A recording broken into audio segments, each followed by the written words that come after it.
Hi, my name is Christina. I've been a licensed hairstylist for 11 plus years and a hair loss specialist for a little more than 5 years. We'll be starting a new series where every Monday I'll be here to answer any questions you may have related to hair systems. Let's get started.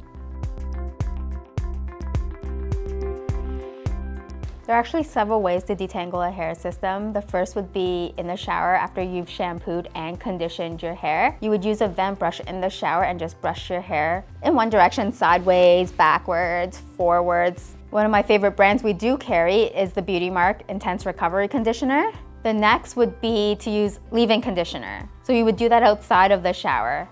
Two of my favorite leave-in conditioners that we do carry on our website is the On Natural, which comes in a variety of fragrances, so you can basically choose what your hair wants to smell like. The next one is the 3-in-1 Heat Protect, which does 3 things in one. First, it hydrates your hair, it's a heat protectant, and it detangles. All the products I've mentioned today are all sulfate and paraben free.